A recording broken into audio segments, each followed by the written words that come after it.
Une année,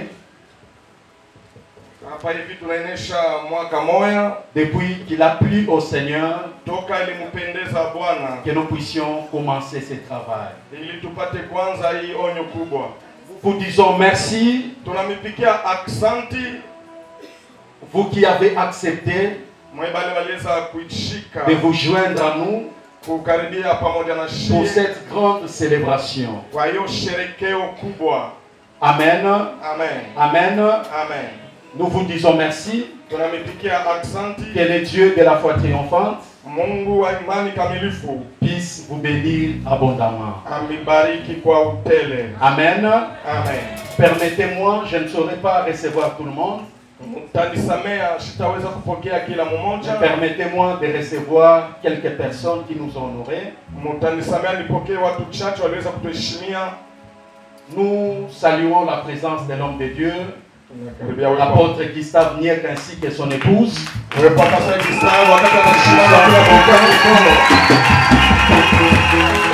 de Moboto, l'homme d'Esaïe Saint-Anet. Nous sommes contents de vous recevoir.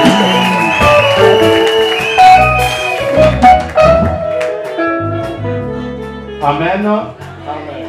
Je voulais quand même saluer le patriarche Jonas Makila qui nous a honorés par sa présence. Papa, en tout cas, grand merci.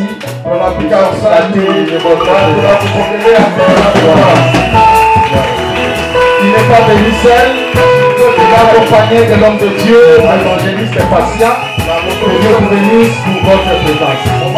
On est vraiment flattés. Il y a des hommes de Dieu assis ici présents. Ils vont s'élever, nous allons aussi les accueillir. Il y a les hommes de Dieu. Merci, merci. Vous nous avez honorés par votre présence.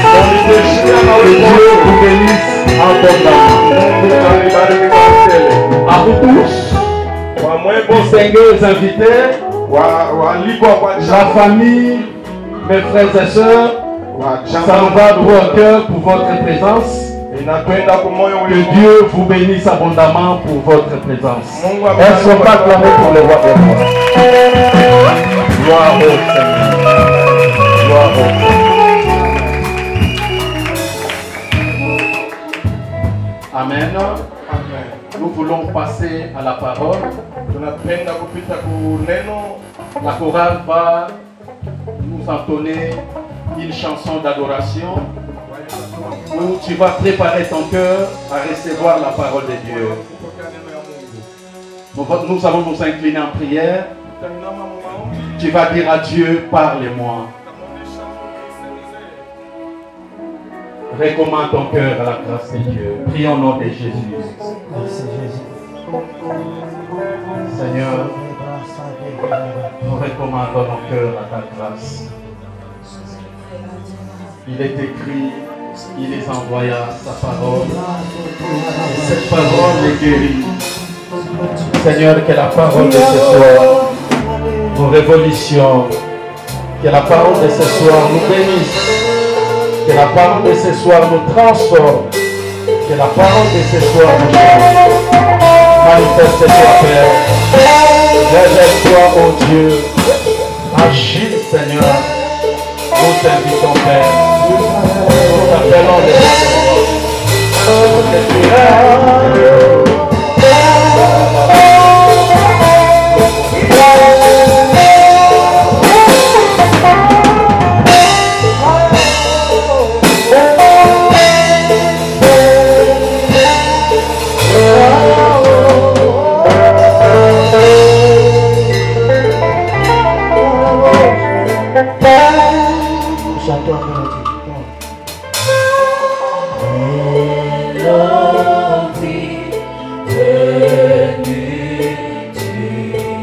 chante avec nous.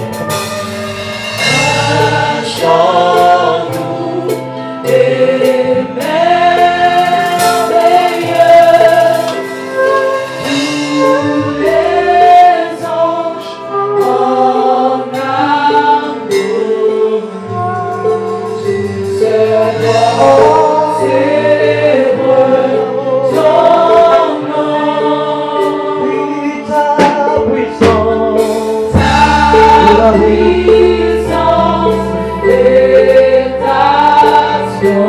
Ta gloire remplit l'univers.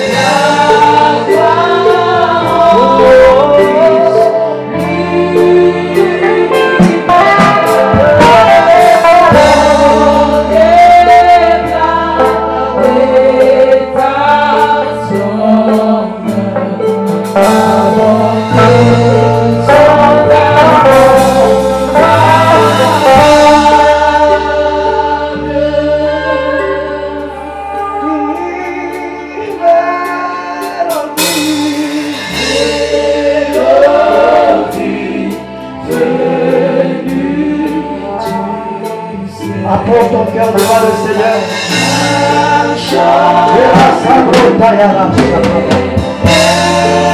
Dis-lui qu'il est merveilleux. Dis-lui que c'est lui le roi des rois.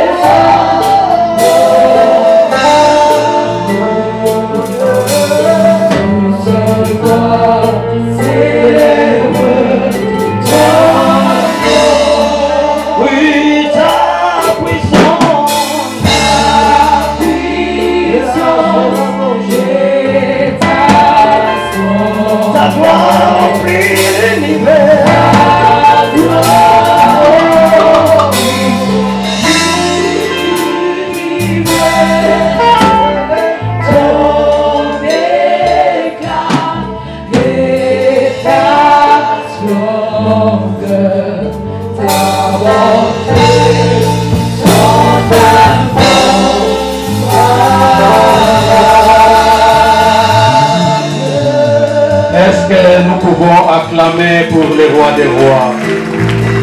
Gloire au Seigneur. Gloire au Seigneur. Gloire à Dieu.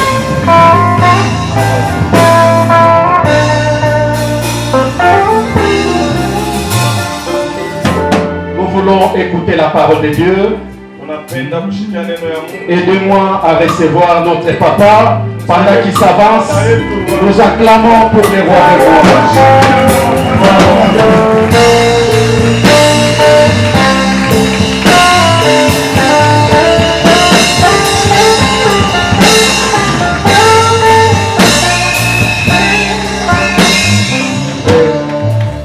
Je vais prier, Seigneur notre Dieu, notre Père. Nous sommes reconnaissants cet après-midi. Nous a conduits, nous a amenés jusqu'en ce lieu pour que nous puissions y apporter une petite pierre de contribution à cet édifice. Ma prière que tu disposes les cœurs de tes enfants et que tu nous donnes aussi la possibilité de proclamer tes oracles pour que ensemble nous soyons bénis. C'est au nom de Jésus que j'ai ainsi prié. Amen. Amen. Que Dieu vous bénisse. Mungu amibariki.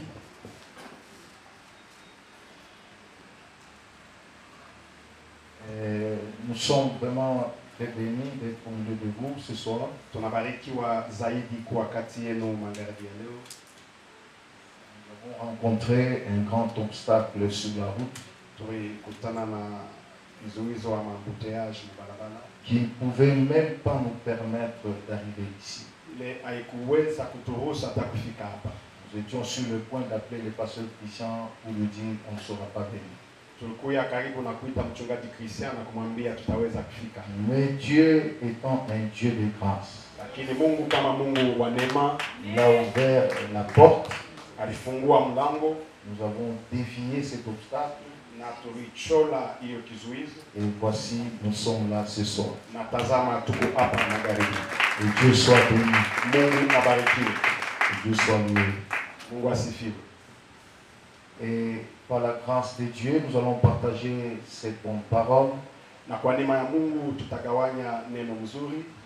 Le thème qui m'a été donné pour prêcher Shina ambayo balinipatia juu ya kuhubiri s'intitule Élargis l'espace de ta tente. kusema refusha mipaka ya hema yako. Moi, je crois que ça c'est prophétique pour les pasteurs chrétiens. Nadhani hii ni unabii wa mchungaji Christian. Parce qu'il y a des gens là dehors, il faut élargir encore la tente. kwani kukubantu kule Élargis l'espace de ta tente. refusha bunene ya hema yako. Et notre verset de base Na mustari yetu ya msingi se trouve dans Ésaïe chapitre 54, versets 2 et 3. iko mu kitabu ya Isaya 54 mstari wa 2 na wa 3. Et je vais lire. Mitasoma. Nous honorons cette parole en nous tenant debout tous ensemble. Tashimia neno kusimama kwa sisi wote. Faites un effort pour vous tenir debout s'il vous plaît. Fanya nguvu kusu uwe wima Parce que c'est la parole de Dieu. kwani ni neno ya Mungu. Et la Bible dit, Biblia inasema élargis l'espace de ta tente. Qu'on déploie les couvertures de ta demeure, ne retiens pas, allonge tes cordages et affermis tes pieds. Car tu te répandras à droite et à gauche. Ta postérité envahira des nations et peuplera des villes désertes. Ne crains pas, car tu ne seras point confondu. Ne rougis pas, car tu ne seras pas déshonoré. Mais tu oublieras la honte de ta jeunesse et tu te souviendras plus de l'opprobre, tu ne te souviendras plus de l'opprobre de ton veuvage. Car ton Créateur est ton époux, Éternel des armées, et son nom est ton Rédempteur et le Saint d'Israël. Il se nomme Dieu de toute la terre. Que Dieu bénisse sa parole. Bon, nous asseoir. abariki neno yake.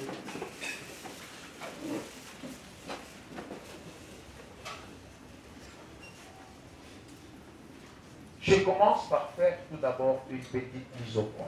Minaanza kuweka kwanza manukta.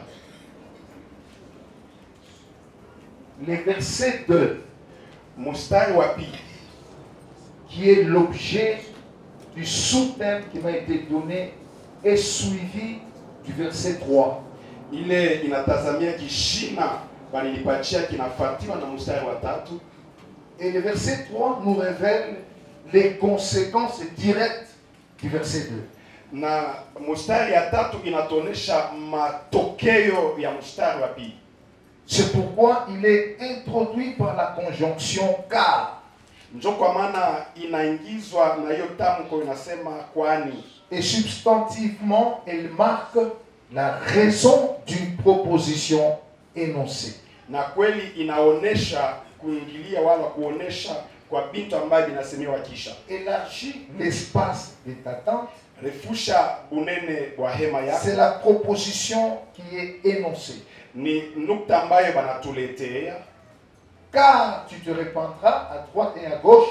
Kwani utarefuka kushoto na kuume. C'est la raison que Dieu donne Ni sheria ile Mungu analeta à cette proposition. kwa hiyo msemo ya kwanza. Que Dieu vous bénisse. Mungu amebariki. Je dis que Dieu vous bénisse. Amen. La tente, c'est quoi? Hema ni nini? Parce qu'il s'agit d'élargir l'espace de ta tente. Kwani inatazamia kurefusha bunene bwa hema. La tente est une sorte de pavillon. Hema ni kama fasi ya kukaa. Fait ordinairement de toile Banaifanya na malata ou d'étoffes tendues dont on se sert généralement à la campagne pour se mettre à couvert et à l'abri. kwani nguo fulani hiyo banaiweka kusu isaidie fasi ya kukali. Et dans le contexte biblique, Na kufatana na hii msemo ya Biblia, la tente Hema. symbolise quatre choses. J'aimerais que tu me suives très bien. napenda unifuate mzuri. Hema inamaanisha vitu ine. Premièrement, quand on parle de la tente, c'est ta vie. Kia kwanza wakati tunasema juu ya hema ni maisha yako. Ça symbolise ta vie. Élargir l'espace de ta tente. C'est-à-dire, on parle aussi de la vie. Inaonesha maisha ya kurefusha urefu bunene kwa hema, ni kusema inatazamia maisha yako. Donc, tu ne garderas pas dans ta vie la même dimension. Ni kusema hautakuwa na hatua moja moja maisha yako. Quelqu'un dit Amen très fort. Amen. Tu tu ne garderas pas la même dimension dans ta vie. Hausabakia hatua moja mu maisha yako. Selon le plan de Dieu, Kufuatana na mipango ya Mungu, Dieu veut t'élargir. Mungu anapenda kukunenepesha. Alléluia. Amen. Deuxièmement, l'attente, Ya pili, hema ça peut être ta demeure. inaweza kuwa nyumba yako. L'attente, Hema ça peut être aussi ton environnement direct dans lequel tu vis. inaweza kuya fashi ile uko na ikala. Et enfin, Na mwisho, l'attente, hema c'est ta façon de percevoir les choses de Dieu. ni namna ile uko naona mambo ya Mungu. Quelqu'un dit Amen très fort. Amen. Je le disais en venant à mon fils, Nilikuwa naisema munjia kwa mtoto wangu,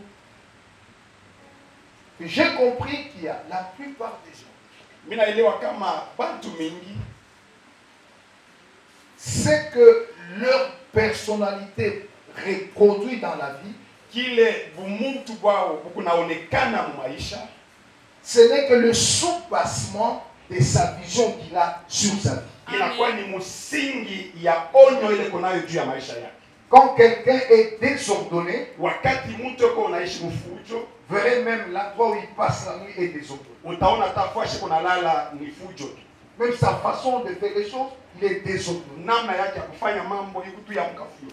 Parce que c'est ce qui est dans sa tête. Kwani njo ile iko mkichwa Et yake. c'est tout ce que sa vision ou sa perception est en train de reproduire. Na njo ile umutu wake ono yake iko naonesha Et nje. c'est la raison pour laquelle, Sheria quand Dieu nous sauve, wakati Mungu anatuokoa, oublie pas de dire amen très fort. hii utasema mimi na nguvu. Quand Dieu nous sauve, Wakati Mungu anatuokoa, il change notre personnalité. anabadilisha umutu wetu. Il travaille notre façon de voir. Eko natumika namna ya kuona kwetu. Il travaille notre façon de percevoir les choses. Eko natumika namna tukunaelewa mambo. Et il améliore les choses dans nos vies. Na eko natengeneza bintu maisha yetu. Que Dieu vous bénisse. Amen.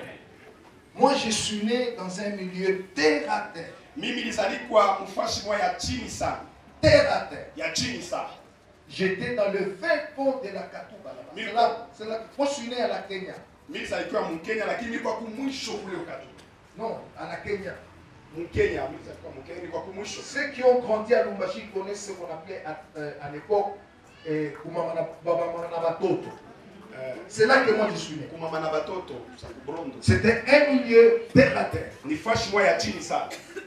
Et nous avons grandi là-bas. Na tulikomea kule. Et après, Na kisha quand papa avait construit des maisons, une maison à la Katuba, nous avons quitté Kenya et nous sommes allés à la Katuba. sasa vile baba alijenga manyumba mbili tunatoka Mkenya tunaenda Mkapa. Ce n'était pas dans un milieu honoré, un milieu élevé, non. Toujours dans un milieu très faible.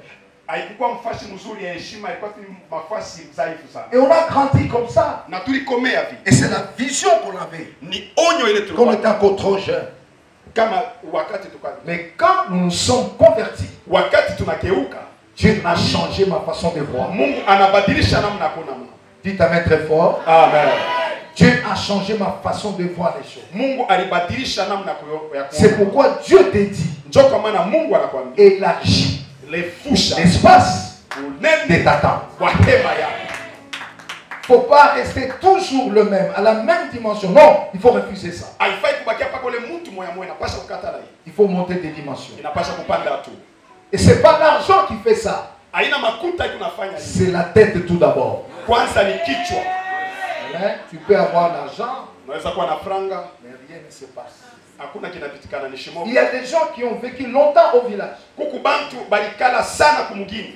Lorsqu'ils viennent étudier en vie, Wakati anakuwa ils terminent l'université, anamaliza shule ils yake. commencent à travailler, Anaanza ils kutumika. se marient même. Anaoa. Il a un bon endroit. Eko nafasi Mais vous mzuri. verrez quelque part Utaona fashi que le village est en train de l'accompagner partout. kimukini nyashi unamshindikiza. Vrai ou faux? Ya kweli yangu. Vous allez sentir dans son fort intérieur, il y a quelque chose là des villageois qui l'accompagnent partout. Utashikia tu utaona tu ndani yake mule nyashi unamshindikiza. Donc ce n'est pas l'argent, Haina makuta. ce ne sont pas les études, Haina majifunzo. c'est la tête qui doit changer Lakini ni kichwa kinapaswa kubadilika. pour élargir Juu ya kurefusha l'espace de Tatan. wa hema. Quelqu'un applaudit très fort. Mtu apige mkono Mungu.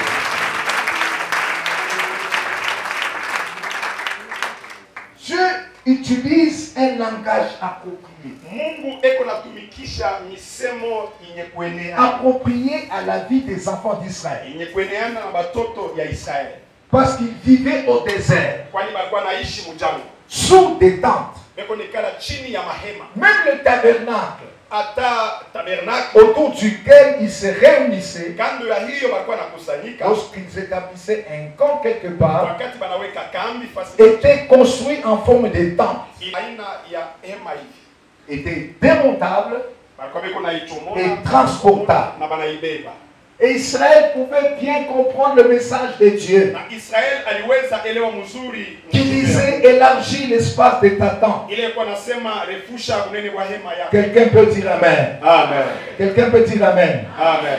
Il y a des milieux. Kuku mafashi Si tu y entres, kama unaingia tu commences à prêcher unaanza kubii et que tu te permets de dire unajihusu kusema si ton ami te demande tu sais donne-lui. il y a certains milieux, ce message ne peut pas passer. Kuku mafashi nyingine ile mjumbe haista Ça pita. ne peut pas passer. Haiwezi kupita. Et si tu te retrouves dans un milieu trop bas, Kama unajikuta mafasi ya chini sana où les gens se côtoient de temps en temps, kule watu wanatembeleanaga kila tu wakati. peux dire quand on a kulomba chimbe akadimie kumupatie. Si ton frère te demande la route, tu peux Parce que l'on doit se dire Et Amen. là tu entends Parce que le message passe parce que kwani mjumbe selon le niveau du milieu. kufuatana na hatua. Il en est de même avec Dieu. Ni vile pamoja na Mungu. Dieu parlait à Israël Mungu alikuwa anaambia Israeli. parce qu'il savait que Israël Bwana alijua Israeli. connaît les tentes. Anajua Il hema. a vécu dans les tentes. Aliishi muhema. Et moi, Dieu, je l'ai rencontré au travers d'une tente qu'on appelle tabernacle. Na mili ba Mungu mili bakuta wakati balikuwa nataja au banaishi Donc, tabernacle. Israël Israeli peut comprendre anaweza le message mjumbe sur la tente. kusemea pa hema. J'ai une prophétie pour toi. Niko na unabii juu yako. Toi aussi, Wewe pia. puisque ton église est dans une tente aujourd'hui, Kwani kanisa yako tu peux comprendre aussi le message de la tente. unaweza pia kuelewa mjumbe ya hema. Mais la différence, Achanisho cette tente ne restera pas des années, des années. hii hema haitabakia Un jour, nous passerons de la tente siku nyingine tutatoka muhema démontable ili ya et nous kubomoa construirons une maison na tutajenga bien établie. hekalu mzuri. C'est là que nous allons. Ni kule Si c'est vrai, tu dis Amen très fort. kama iko nasema Si amen. c'est vrai, tu dis Amen encore très fort. Amen. Alors, Israël devait comprendre parce que Dieu a utilisé un message approprié selon les contextes d'Israël. Israel alipasha kuelewa kwani Mungu alitumia mjumbe kufuatana na wakati yao. Quelqu'un dit Amen très fort. Amen. Première raison pourquoi Sheria ya kwanza juu ya nini? Dieu Mungu a parlé à Israël anazungumzia Israeli en lui demandant d'élargir l'espace de Satan. kumulomba arefushe unene wa hema. La première raison, Sheria ya kwanza, et si je dis ça, na kama mimi c'est nahitaji la prophétie de Dieu pour cette église, ni matabiri ya Mungu tu tu aikanisa. vas dire Amen très fort. Nasema amen. La première raison, Sheria ya kwanza c'est pour te préparer à la grandeur. ni juu ya kutayarisha ukubwa. Te préparer à la grandeur. Kutayarisha ukubwa.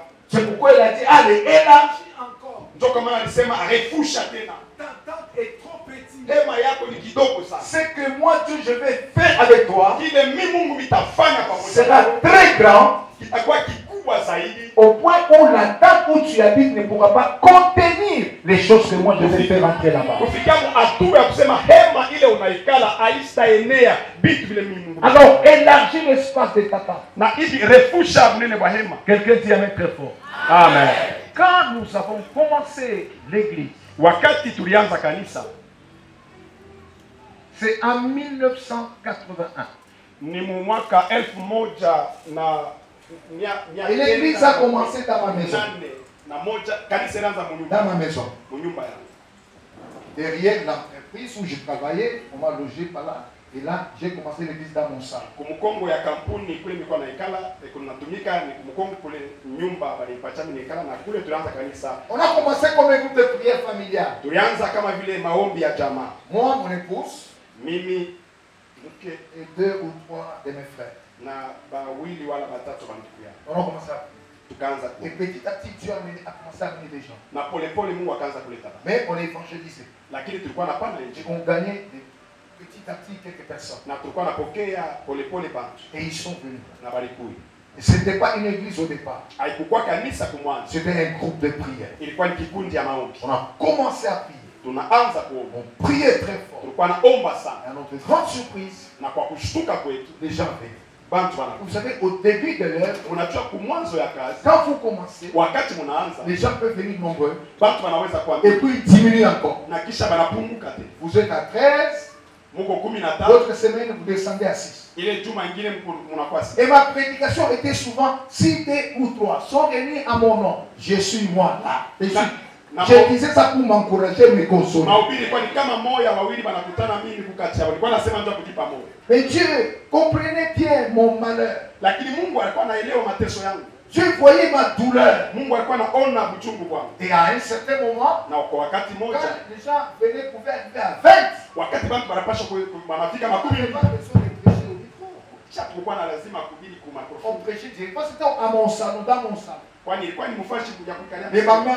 Les mamans s'asseyaient par terre, Ba mama banaanza kukala du chini, côté de la salle à manger, ngambo ya sala manger. et nous, on se mettait tout autour du mur, du côté du salon. Na shetu tulikuwa kibambazi kwa fasi ya Et kuikalia à bichi. un certain moment, Kwa wakati moja, je sentais l'onction de prêcher. nilikuwa nashikia upako ya Et kuhubiri. quand j'ai prêché très fort, plus que ça, Wakati nilikuwa nahubiri sana, j'ai crié presque. nilikuwa nalalamika. Et ma femme me récupère le soir. Na mke ananikokota Elle me dit, kumpenda. mais on t'a confondu, tu comprends, Tu vas mourir. pourquoi l'ami que tu Il y es? a peu de gens, pourquoi tu cries?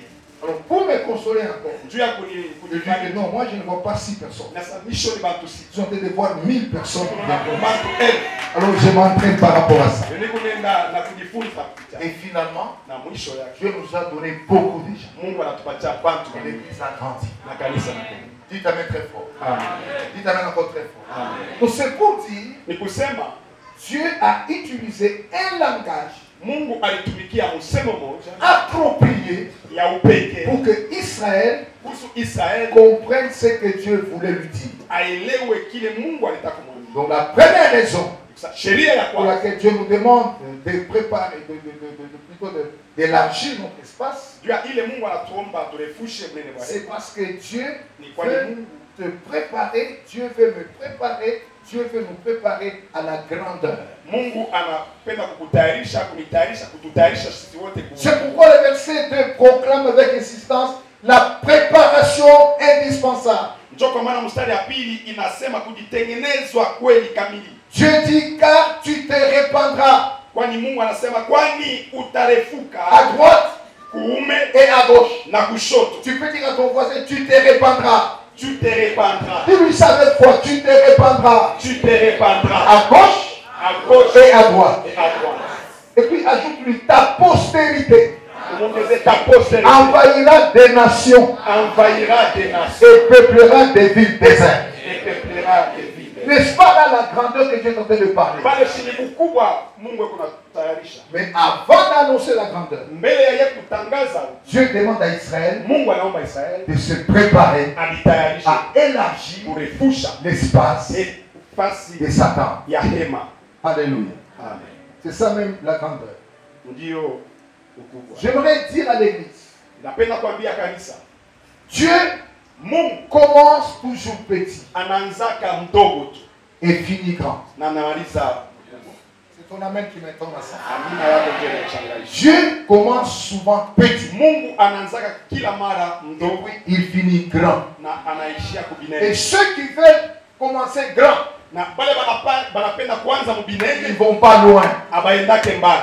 Ils se compliquent au milieu de la route Banadivurukaka munji et ils n'avancent pas. na abendelea. J'aimerais crier haut et fort. Mimi napenda kulalamika zaidi. La grandeur Bukubwa n'est pas spontanée. abuku yake mala La moja. grandeur Bukubwa n'est pas spontanée. abuku yake mala. Mais la grandeur, Lakini elle bukubwa est évolutive. buku naendeleaka pole pole. Elle est évolutive. Buku naendelea. Dites Amen. Amen. À moins que tu sois Adam. Ingawa kwe Adamu. Parce qu'Adam n'a pas connu la naissance. Kwani Adamu asikujue Il est né, kuzaliwa. il a existé tout en étant grand. Mais toi et moi, nous devons commencer par être petits. C'est par là où Dieu commence avec nous. Et après, il nous fait grandir. Que Dieu vous bénisse. Que Dieu vous bénisse.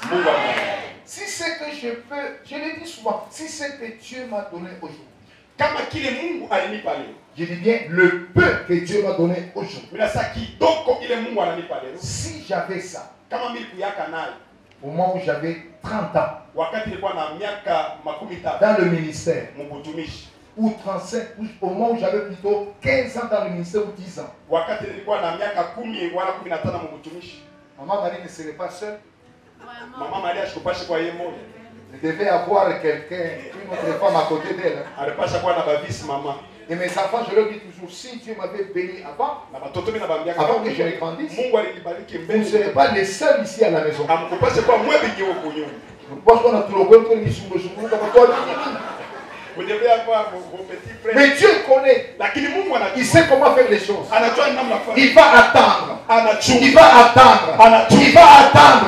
Il va attendre. J'ai dit il va attendre. Il va attendre jusqu'à ce que tes muscles spirituels sont renforcés. Alors que Dieu prend ce qui est fort et il très fort. Bénis le Seigneur. Maintenant quand tu marches à pied. Dieu connaît. Si tu te donnes maintenant, tu ne vas pas dormir. Quand j'avais eu ma première voiture, en 1900, si j'ai bonne mémoire, 1994, une Mercedes. C'était ma deuxième voiture que j'avais. Mais je n'ai pas commencé par une Mercedes. Parce que j'avais commencé par une R4 d'occasion.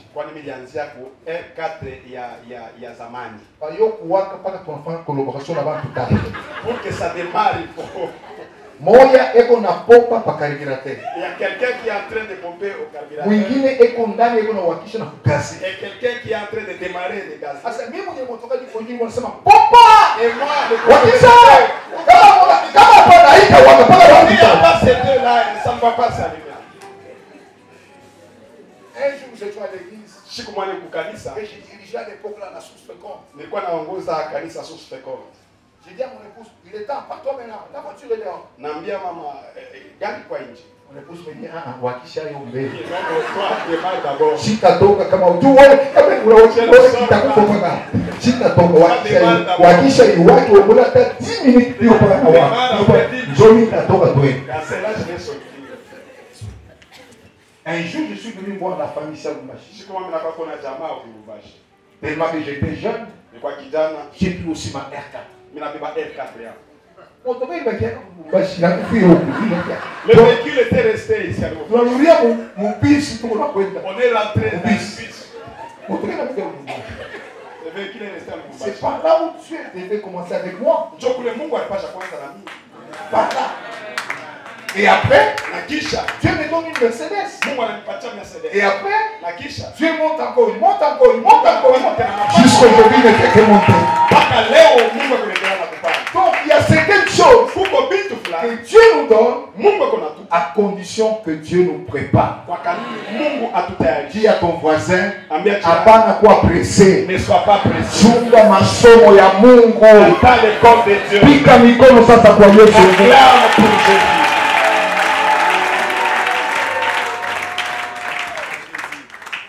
Dieu te donnera des millions.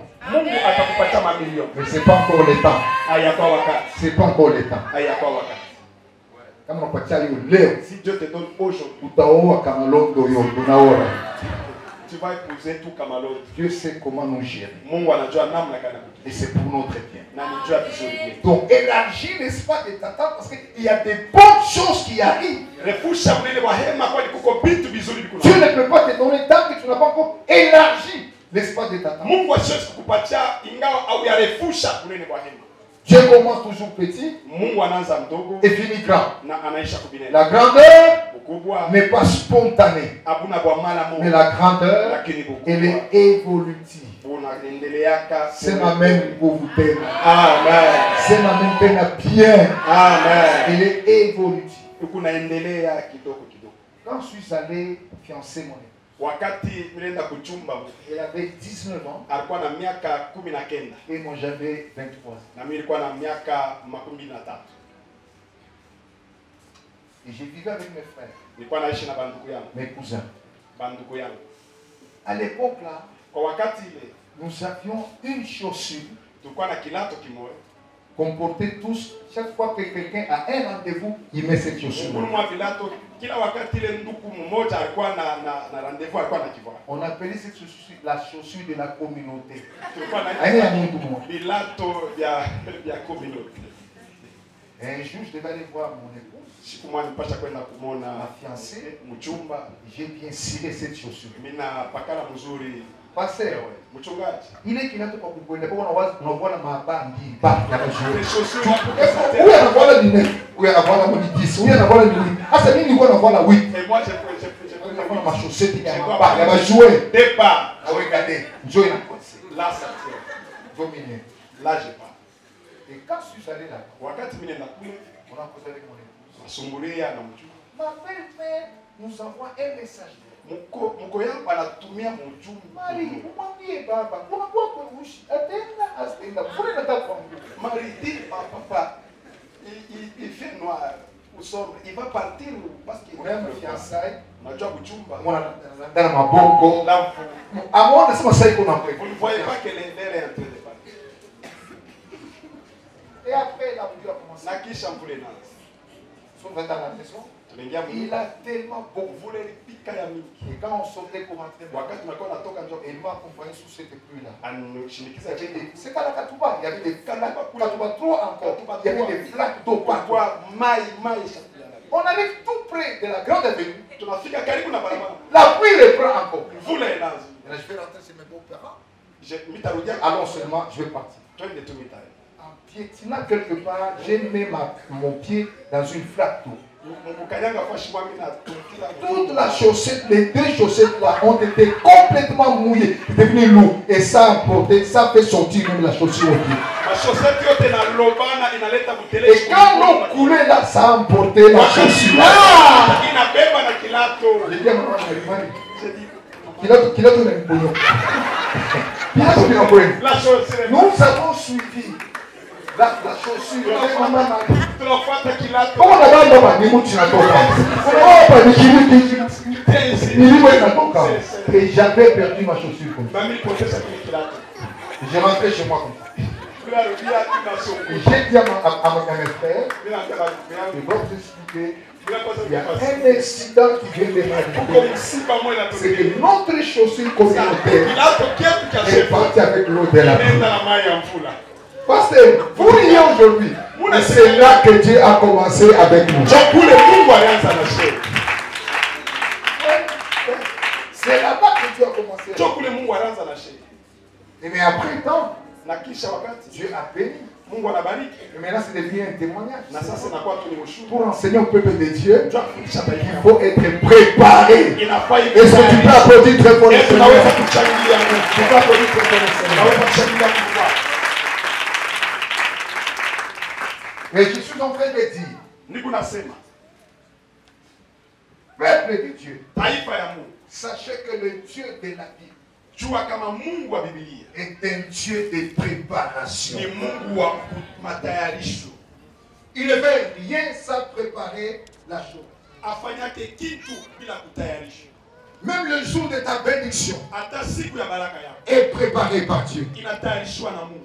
Selon qu'il est écrit, Kufuatana vile na ils seront à moi, batakuya ba. dit l'Éternel des armées, Anasema wa ils m'appartiendront batakuwa ba. au jour que je prépare. Usiku ile C'est militayarisha. Jean Malaki que Dieu parle ainsi. Ni mmalakia Mungu. Et vous verrez de nouveau Na mtaona la différence acharisho entre ceux qui me servent kati ya wale bana et ceux qui ne me servent na pas. bana banitumikia. Dieu ne va pas le faire pour satisfaire ton orgueil vis-à-vis de tes ennemis. Non, Mungu atafanya njuto ya kufurahisha kiburi kyako kumbele ya batuli yako. Hapana. Dieu le fera Mungu ataifanya. tout tout en te préparant. mwenye kisha kukutayarisha. Dans Genèse, Mwanzo chapitre 1er, verset 26. shairi ya kwanza mstari wa 16. Dieu dit, faisons l'homme à notre image. Mungu anasema tufanye mtu kwa mfano, kwa C'est picha la yetu. préparation du projet Ni kutayarishwa kwa matengenezo. qui se concerte Banakusanya et qui donne l'ordre du jour. na banaleta msemo ya siku. Nous allons faire l'homme à notre image. Tutafanya mtu kwa Et picha au yetu. chapitre 2, verset 7, Na kwa mstari ya pili shairi ya la saba Bible dit, Biblia inasema Dieu forma l'homme de la poussière. Mungu akatunga mtu kuvumbi. C'est l'accomplissement Ni kutimizika ou les résultats au de matokeo la préparation. ya matayarisho. C'est comme ça que Dieu travaille. Ni hivi Mungu anatumika. Avant que Jésus ne puisse venir, Mbele ya Yesu kuya, il a préparé sa venue. alitayarisha kuja Des kwake. siècles et des siècles avant. Miaka na miaka Même la jeune fille qui devait prendre l'enfant Jésus dans son ventre a été préparée bien avant par Esaïe le prophète. hata binti ule alipasha kubeba Yesu mtumbo alitayarishwa na Isaya nabii. J'aimerais te dire ceci. Napenda kukwambia, N'oublie pas de dire la main très fort. usisahau kusema mimi na nguvu. Si Dieu veut te bénir, Kama Mungu anapenda kubariki, il te préparera à la bénédiction. atakutayarisha kubaraka. Dis Amen très fort. Sema mimi na nguvu. Dis Amen très fort. Sema mimi na nguvu. J'aimerais vous dire, si tu n'es pas préparé Napenda kuambia kama et que hautayarishi Dieu te bénisse sans te préparer, na Mungu anakubariki bila kukutayarisha, baraka inaleta kama jimu. la bénédiction amène la folie. Utacha imani.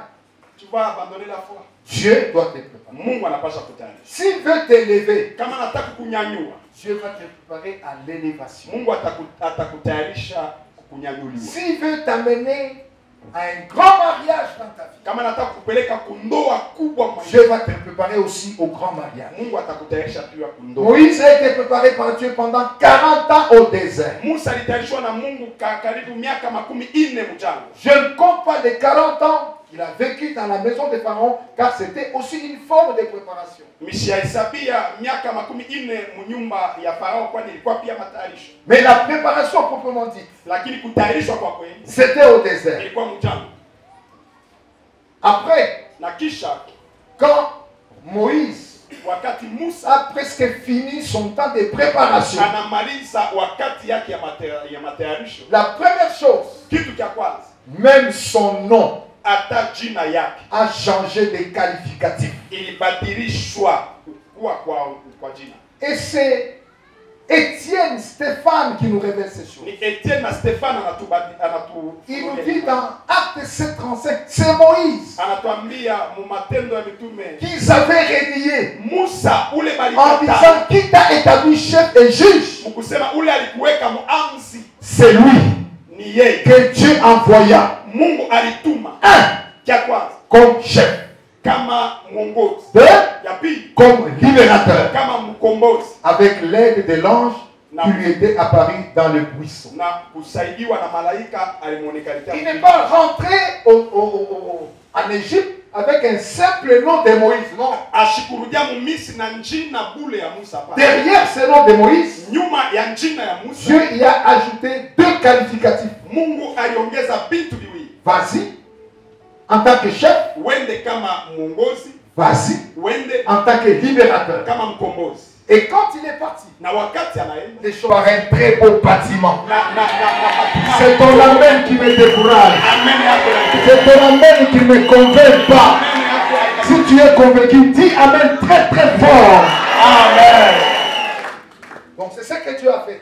Ni kile Mungu alifanya. Mais cela a été possible Na ile iliwezekana après la préparation. kisha matayarisho. Et son nom Na jina yake a connu des qualificatifs nouveaux. na jina yake ilikuwa na vipao Mais bien vipaji aimé, vipya. même sa verge Upendo hata bakora yake a changé de nom, ilibadilishwa jina. a changé d'appellation. Ilibadilishwa jina. Et cela c'est après la préparation. Ni kisha kutayarishiwa. La Bible dit dans Exode 4, verset 19 à 20. Inasema kutoka 4:19 kufika 20. Je lis seulement le verset 20. Nasoma tu mstari ya 20. Moïse prit sa femme Musa et akabeba ses mke wake fils. na batoto yake, Il fit monter sur des ânes banapanda et pamoja retourna dans l'Égypte, dans le pays d'Égypte. na banarudia ku nchi ya Misri. Et là c'est après le désert, Na kule ni après le kisha temps de préparation. kisha wakati ya kutayarisha. Et puis la Bible dit, Na kisha vile nasema il prit dans sa main alibeba mikono yake la verge de Dieu. bakora ya Mungu. Avant, c'était la verge de Moïse. Ilikuwa ni bakora ya Musa. Et maintenant, Na sasa après la préparation, kisha kutayarisha cette même verge-là hiyo bakora moja s'appelle maintenant inaitwa la sasa verge de Dieu. bakora ya Mungu. Peuple de Dieu, Taifa ya Mungu. tu es un homme ordinaire Huko aujourd'hui. mtu kawaida. Mais plus tard, Lakini les kisha gens t'appelleront homme de Dieu. batakuita mtu Homme de Dieu. mke wa Parce qu'il y a des choses que Dieu va déposer dans ta vie vile Mungu ataweka qui feront la différence vitafanya entre ce que tu étais kati ya kile sans ulikuwa préparation et ce que tu deviendras na kile avec la utakuwa préparation. na matayarisho. Est-ce que quelqu'un peut dire amen très Eti fort? mtu anaweza kusema nini Mungu?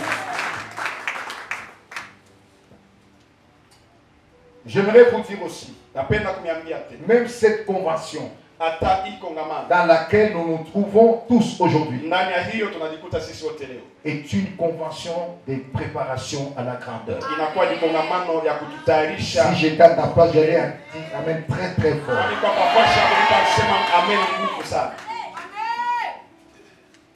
Même l'église Hata kanisa dans laquelle nous prions, ndani ya hii ambayo tunaomba c'est un atelier de préparation. inakuwa ni fasi ya kutayarishiwa.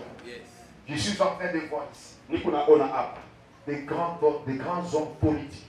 bantu bakubwa ndani ya Je suis en train de voir niko naona des grandes femmes d'affaires. bana Je suis en train de voir niko naona des professeurs d'université futurs. balimu ba university Je suis en train de voir niko naona le parking n'aura pas d'extra place. parti haitakuwa Parce que Dieu vous prépare kwa ni Mungu à la grandeur. Que Dieu vous bénisse. Mungu Je amebariki. dis que Dieu vous Nasema bénisse. Mungu amebariki. Il y a 30 ans, Kuko miaka je disais makumi dans mon église, nilikuwa nasema mkanisa. je disais dans mon église, Nilikuwa nasema dis mkanisa. à ton voisin, Naambia jirani tu dois bien carrer ta voiture unapasha mzuri kupanga et gari. me laisser une place. Na kuniacha. Parce que ma voiture à moi, Kwani gari yangu elle est encore entre les mains des ingénieurs. iko mbali niko naitengeneza. Ils cherchent quel nom donner à ma voiture qui est en train d'être fabriquée. Niko natafuta china kupatia gari yangu Alors, natengeneza. laisse-moi un peu d'espace. Uniachie kuna mifua. Parce que la mienne est en train de venir. Kwani yangu nayo iko. Et aujourd'hui, quand vous venez chez moi, Leo kama unakuwa kwangu, dehors, nje pas de place. hakuna fashi. Pas de place. Hakuna fashi. Parce que ce qu'on croyait, Kwani kile tulikuwa na mimi Dieu l'a fait. Mungu anakifanya. Même des jeunes gens comme ça, Hata na vijana ils achètent des voitures comme des cacahuètes. Beko nauza miotoka. Les femmes de mon église achètent des voitures comme des cacahuètes. Beko nauza miotoka kama nkata. Pourquoi? Juu ya nini? Dieu préparait déjà. Mungu alikuwa anatayarisha. J'aimerais te dire, Napenda kukwambia ce que tu es aujourd'hui kile uko n'est pas leo ce que tu seras demain. haina kile Je dis utakuwa que ce kesho. que tu es aujourd'hui n'est pas ce que tu seras Haina demain. kile utakuwa C'est kesho. pourquoi ton voisin à toi Hapa jirani doit wako commencer à t'honorer aujourd'hui. anapasha kwanza Parce qu'il ne sait pas kwani ce shukuru que tu seras demain. kile utakuwa kesho. Quelqu'un dit amen très fort. Amen. Amen. Même la Bible que tu as entre tes mains, Hata Biblia uko nayo mikono. c'est un livre puissant de préparation. Ni kitabu cha uwezo cha kututayarisha. Lorsque nous la lisons chaque jour, Wakati tunaisoma kila siku nous écoutons ce qu'elle dit. tukunasikia kile kunatuambia. Dieu nous prépare Mungu à kunatutayarisha. la grandeur. Ukubwa. Que Dieu vous bénisse. Mungu amebariki. Il dit que Dieu vous bénisse. Amen. J'aimerais terminer. La raison principale, c'est parce que tu te répandras à droite et à gauche. Sheria ya maana kwani utarefuka kushoto na kume. Ta postérité envahira des nations Kizazi yako itajaa et mataifa peuplera des villes désertes. na itaikala mumiji nye kwa wazi. Car tu te répandras. Kwani utanenepa. C'est une raison fondamentale pour laquelle il faut élargir l'espace de ta femme. Ni sheria ya maana inafaa kunenepesha mrefu kwa nini. Dieu s'adresse à Israël en tant qu'épouse. Mungu akonambia Israeli kama mke. Il commence par dire, régis-toi, toi stérile. Anaanza kumwambia furahi wewe mtasa. Toi qui n'enfantes pas aujourd'hui. We auzali leo. Fais éclater ton allégresse Fungua au pasua furaha et yako ta joie. na furaha. Car les fils de la délaissée Kwani batoto ba mwenye kwa seront plus nombreux batakuwa mingi que les zaidi fils de celle qui est mariée. kupitia batoto ba ule uko mwenye C'est kuolewa. la raison pour laquelle ni sheria kwa maana Je parle aux stériles. ni kunaambia bata S'il y en a dans cette église, kama biko hapa ne t'inquiète pas sur ton sort. usishituke juu ya kile wiko. Bénis Dieu. Bariki Mungu, Bénis le Seigneur. bariki Bwana. Les enfants qui viennent après un long moment de stérilité, Batoto bale banakuyaka kisha wakati mrefu généralement sont différents avec d'autres enfants. kwa kawaida banachana na batoto. Lisez la Bible, vous allez le comprendre. Musome Biblia mtaiona. Prenez l'exemple de Samuel. Beba mfano ya Samuel. Ce n'était pas n'importe qui, c'est lui. Hakukuwa mtu wote. C'est après autant d'années de stérilité de Ilikuwa âme kisha miaka mingi ya que ce utasa. garçon est venu au monde. Ule kijana Nazareti. Du début de son ministère Mwanzo wa huduma yake jusqu'à la fin, mpaka kumwisho. aucune faille, aucune faille. Hakukuwa kosa. Il a travaillé pour le Seigneur Alitumika juu ya Bwana avec succès. na ushindi. Et c'est lui qui a joué l'intérim de la transition Na ni ule alifanya kazi kati ya vipindi. entre la théocratie Kati ya wakati Mungu alikuwa et la anaongoza monarchie. na wakati bafalme C'est lui qui a été juge là-bas. ni yeye alikuwa mwamuzi. Il est le seul Ni yeye moya tu à introduire le roi David à la royauté. kuingiza mfalme Daudi kufalme. Et c'est le seul Na ni qui a yeye introduit le roi Saïd. kula aliingiza À mfalme la Sauli royauté. kufalme. Et quand il est mort, Na wakati anakufa il a appelé le peuple de Dieu. anaita taifa ya Mungu. Dites-moi, Munyambie qu'est-ce que j'ai fait de mal envers vous? nini nilifanya kibaya Avant que je ne meure, je vais me confesser de vous. mbele ya mikufa mitatu. Le peuple de Dieu a levé la main. Taifa ya Mungu Et le peuple inanyanyuka a dit, na inasema taifa loin de toi, mbali nawe l'idée de te reprocher. akili ya Parce que tu nous as conduits kwani avec ulituongoza justice na waki et avec droiture. na usawa Et l'homme de Dieu est mort. na mtumishi wa Mungu anafa. Voilà un enfant qui est venu après autant d'années de stérilité. Na tazama mtoto ule alizaliwa kisha miaka C'est mingi ya une utasa. préparation à la grandeur. Ni matayarisho ya ukubwa. Lisez la Bible, vous allez voir. Usome Biblia mtawaje. Voyez, Jean-Baptiste Tazama Yohane Mbatizaji est venu après un temps de stérilité de ses alikuwa kisha parents. wakati ya mrefu ya Et la utasa. Bible dit, Biblia inasema l'enfant qui naîtra de toi, mtoto atazaliwa toi kwako Élisabeth, wewe Elizabeth sera grand atakuwa mkubwa et il fera la joie de ton peuple. na atafanya furaha ya taifa. C'est pour dire, Ni njoo kusema la stérilité, utasa on ne la prend pas pour une malédiction. hatuwezi kuibeba kama laana. Dieu connaît Mungu anajua ce qu'il est en train de faire kile konafanya. avec la stérilité. Que Dieu vous bénisse. Mungu amebariki. Donc, Dieu te consolera. Mungu atakufariki. Dieu te bénira. Mungu atakubariki. Et Dieu te donnera plus que hier. Na Mungu atakupatia vya mingi kushinda. Voici mon serviteur, nous dit la Bible. Tazama mtumishi wangu, Biblia inasema Il prospérera. atasitawi. Ataba no shibe kwako. Même si il y a des Toi tu prospéreras. wewe utasitawi. Ataba ennemi le kwako. Même si les Toi tu prospéreras. Et puis il montera. kisha Il atapanda. s'élèvera. Il Atainuka. sera bien haut. Atainuka zaidi. Et Dieu te bénira plus que hier. Kwani Mungu atakubariki Mais kushindia pour jana. y arriver, Juu ya kufikia hapo, reste dans l'atelier de Dieu. bakia mufashi ya kutengeneza. Reçois des coups de marteau Pokea sando ya Mungu pour te débosseler juu ya kukunyolosha afin de te préparer na hivi à kukutayarisha. la grandeur. Et c'est pour ça qu'il faut comprendre les choses. Ni hivi napasha kuelewa vitu. Et je termine Namaliza en vous disant, mkumiambie l'impreparation, kutokutayarishwa. n'oublie pas de dire la main très fort, Usikose kusema mimi. l'impreparation Kutokutayarishiwa fera de toi une charge itakufanya wewe kuwa buzito et une pesanteur parmi les gens. na buzito tena zaidi katikati ya. Mais la préparation Lakini kutayarishiwa fera de toi itakufanya une solution jibu et un appui pour les autres personnes. na msaada juu ya watu wengine. En toi, Mbele yako il y a des grandes portes que Dieu est en train de poser. kuko milango kubwa ile Que mgeuka. personne ne pourra fermer. Ila hakuna mtu atafunga. Personne ne pourra briser. Hakuna mtu atavunja. Ces portes-là Hiyo milango attendent ta préparation. iko na chunga kutayarishiwa. Et la la préparation a des niveaux différents. Na kutayarishiwa kuko na matua ya kwacha. Donc chacun d'entre nous Kila mmoja wetu doit atteindre son niveau de préparation. anapasha kufika mkipimo cha kutayarishiwa. Que Dieu vous bénisse. Mungu amibariki. Nous voulons claquer nos mains très fort. Napenda kupika mikono yetu nguvu. Refuse l'impreparation. Katala kutokutayarisha. Surtout pour les jeunes. Na zaidi juu ya vijana. Refuse la précipitation dans la grandeur. Katala haraka haraka mubukubwa. Reste assis. Ubakie mwenye Et kuikala. qui est des grands. Kumikuu ya Pour que tu watu. te prépares à la grandeur. Uso utayarishiwe. Nous voulons prier très fort. Napenda kuomba Et nguvu. que Dieu nous aide. Na Mungu Tu atusaidie. claques les mains. Uko Et napiga tu mikono. cries très fort. Na uko naomba. Prie, prie maintenant. Omba. Élève la voix. Nyanyua sauti.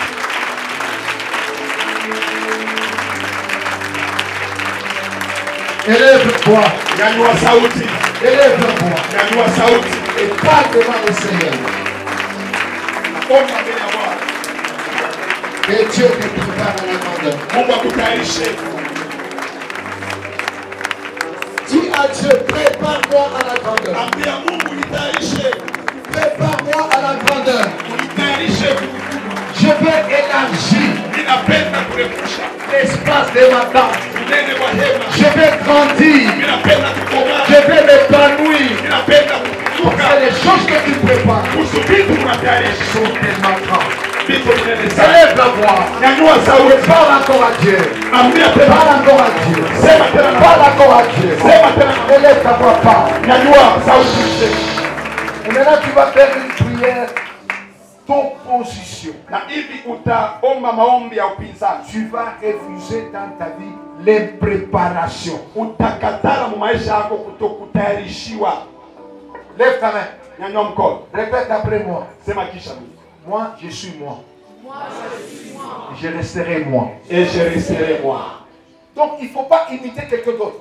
Haifai kuiga mtu kufuata. Tu dois rester toi. Unapasha kubali Dans ton couloir. munjia ya. Et Dieu te bénira. Na Mungu atakubariki. Nous voulons anéantir toutes les formes d'impréparation que le diable amène dans nos vies, dans nos têtes, dans notre esprit. Tunatafuta kupomona hali yote ya kutokutayarishiwa. Shetani kunaleta mu maisha. L'impreparation Kutokutayarishiwa dans le ministère. mubutumishi.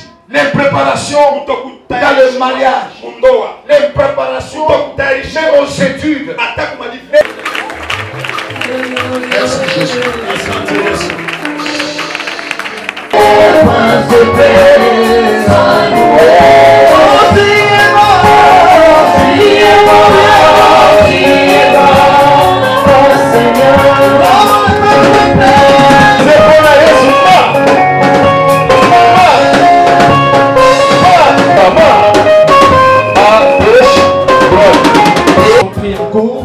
Bale tulianza nabo mkatikati, Nous sommes en train de fêter tunasherekea la première anniversaire mwaka triomphante. ya kanisa imani kamilifu. Amen. Amen. Amen. Amen. À cela, Kwa ile nous allons vous demander, s'il vous plaît, de vous tenir debout. tutamisi na kumeomba kushana Pendant tunaimba joyeux On va nous anniversaire. aider à allumer les bougies. Watatusaidia kuhakisha kwa mabushi.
Ah là là là là.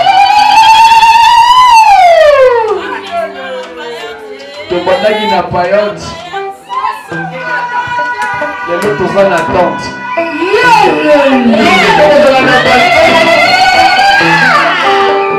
Ata ya 4 étages élargis.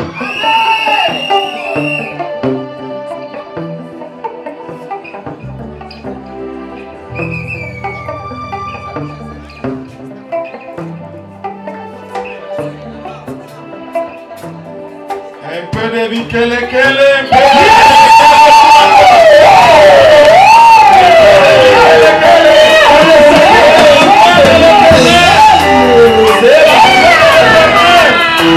Lorsque Dieu règne, il n'y a que de telles choses.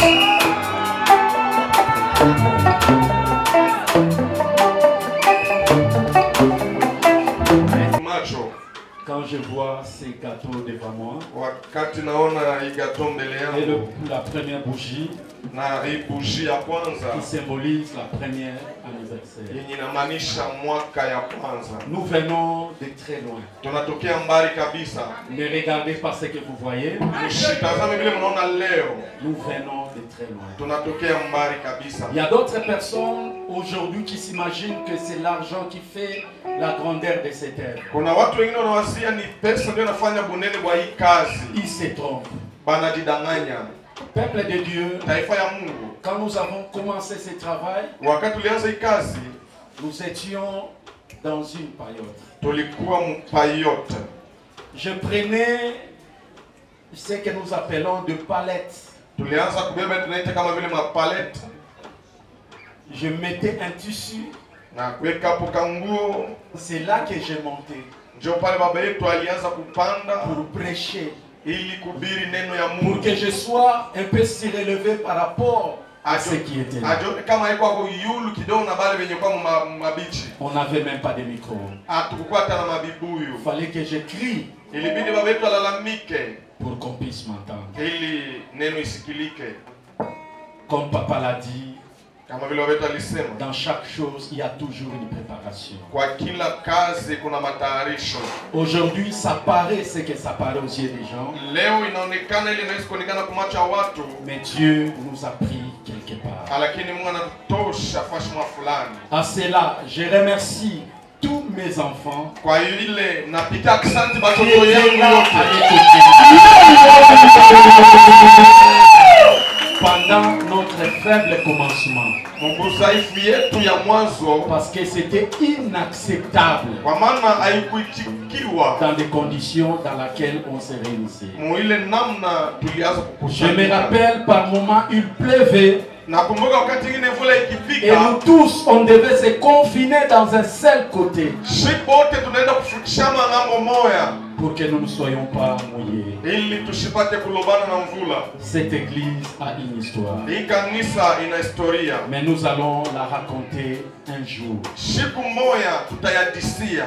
Que Dieu vous bénisse abondamment. Mungu amebariki kwa À kabisa. tous ceux qui ne cessent de nous soutenir, Kwa wale bote abachoke De se kuweka joindre à mkono na kuweka mbembeni yetu. à chaque fois que nous avons besoin d'eux, Kila mara tunawahitajia, nous vous disons merci. tunapikia tena aksanti. Ne nous laissez pas, Msituachilie, continuez à nous aimer et à nous soutenir, mwendelee kutupenda na kutusaidia malgré nos failles et faiblesses. ijapokuwa madhaifu na mamchoko Mais yetu. comme Papa l'a dit, Hisi baba yetu alituka kuisema, dans le cadre de préparation, kwa ile inamaanisha kutayarishwa. par moment nous acceptons tout, Wakati ingine tunaichikia mais nous kabisa, avons une promesse tuna malako qui ali nous dit que nous allons nous étendre de gauche et à droite. yenye inatuonesha tunanenepa kushoto na Nous y kuume. croyons à cette parole Tunaamini kuile neno et nous nous accrochons à cela. na tunalamata kwa hiyo. Selon qu'il est écrit, avec Dieu, Kile inaandikwa pamoja na nous Mungu, ferons des exploits tutafanya maishara et nous écraserons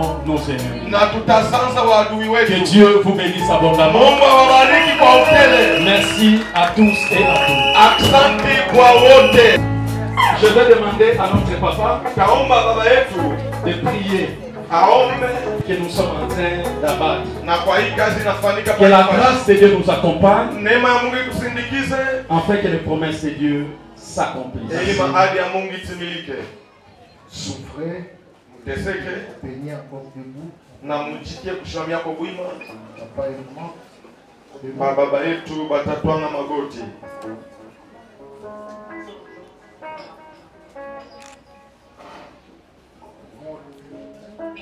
Tutainua shibote mikono. vont lever nos mains Tutainua mikono vers kwa mbele huku kwa bazazi. pendant que je serai en train de prier.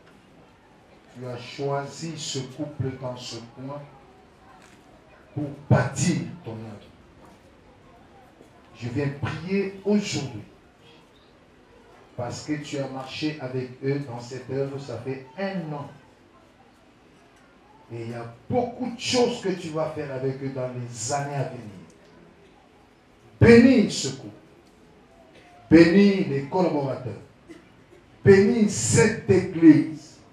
Bénis tous les membres de cette église. Bénis toute la famille du pasteur. Nous voulons que l'élévation qui ne vient ni de l'Orient, ni de l'Occident, mais qui vient de toi, leur soit accordée. Amen.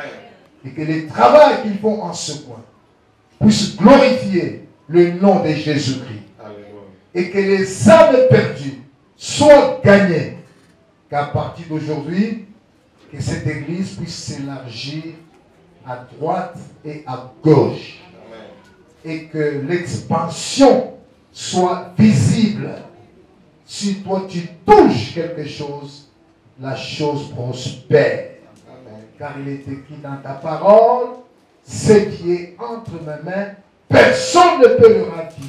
Amen. Bénis cette église, bénis aussi ton peuple, bénis ce couple et tout ce que ton serviteur annoncera du haut de la chair comme guérison, comme solution, comme proclamation, comme déclaration vis-à-vis de ton peuple, soit accompli au nom de Jésus. Bénis son ministère et bénis toutes choses en lui et dans ce couple. Au nom de Jésus, je suis prié. Amen. Amen.